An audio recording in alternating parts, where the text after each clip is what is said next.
thing is, money matters start at the head, the heart, and the wallet. And you gotta address all three things in order to become financially free.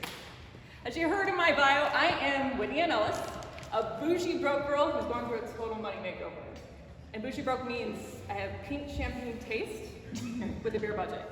And I've made a lot of financial mistakes in my life until I finally decided I wanted to change my money story.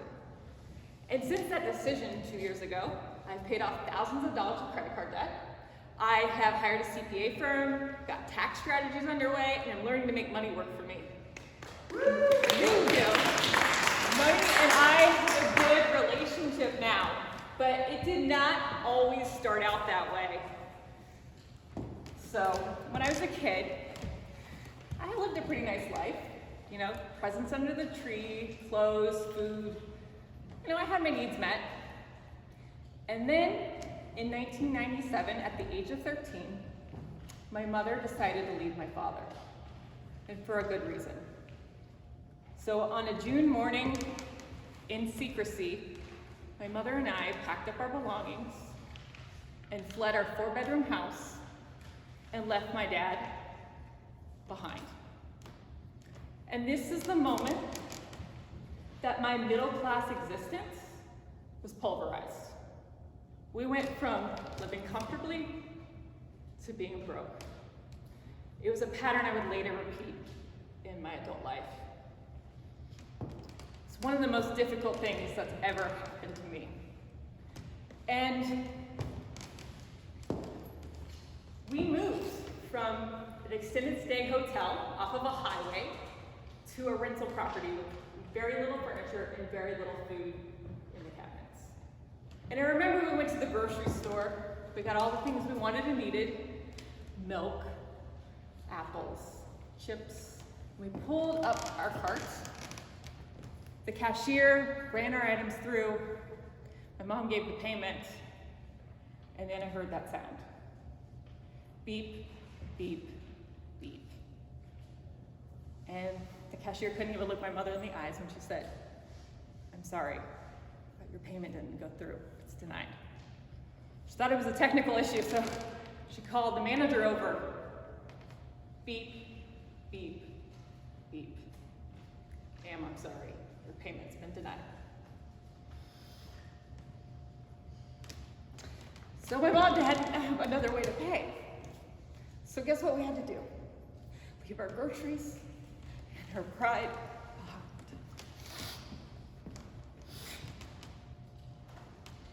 I'll never forget that moment. All eyes were on us. They knew our secret. We didn't have any money. So, this one story in 1997 became my financial life story. Living in a world where I was living comfortably, and then suddenly it was taken away. And this is a very difficult way to live, never knowing I can afford it. That is until I decided to change my money story. I said, you know what? I'm gonna rewrite my money story. This does not have to be the way it is.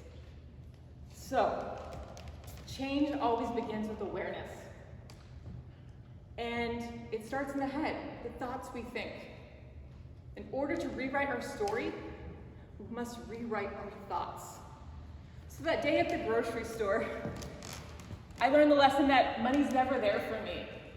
And then I took that message and that thought, and it lived in my head for 36 years. But is that actually true? One of my favorite inspiring speakers, T. Harv Eker, says, "Don't believe every thought you think." So I began to challenge that thought. And one day at a very low point in my life, I wrote down every time money was there for me on a little pieces of paper. And before I knew it, I had a jar full of all the ways that money was there for me. Visual proof that that thought that I've been carrying around with me all this time wasn't actually completely true. Money's been there for me many times before. So I started rewriting the thoughts I thought about money. I started rewriting my thoughts. And as I began to do that, more money came my way. And I began to develop an even better relationship with money. So once you rewrite your thoughts, you gotta deal with the heart. That day at the grocery store, how I felt was disempowered, afraid, uncertain. How do I want to feel now, in this moment when I can decide? I want to feel confident, capable, empowered when it comes to my money decisions. The thing is, people think that feelings are just waves, they're ephemeral. They come and they go. But you can choose how you feel. And you can make choices. You can choose actions, even when you don't feel like it, that will get you closer to the feeling that you want to have. So this leads me to the next part of all this, the wallet. You can't forget the wallet. You gotta get a little practical here when you come to money stuff. You know, all this voodoo, shoodoo, whatever. You gotta actually do the real stuff. And I decided I needed to take action. That fear of I can't afford it, that I don't know where the money's taking over me. It's in charge of me. I was like, you know what? I'm gonna be in charge of it now. I'm gonna tell money who's boss. All right? And you know how you do that? You get a budget. True, budgets are sexy. I learned this. They're super sexy because they can really teach you the flow of money. And when I did it effectively with an app called YNAB, if you don't know what it is, look it up, ask me later. Literally, this app has saved my life. I mean, I learned to save money. And I have now changed my money story, all because of this. So let me just remind you that you can change your financial future. You can change your story. You can put the pieces back together, because this is actually still valuable. And you can deposit this check. Anything is possible. You can change your story. Don't let one plot twist destroy you. Thank you so much.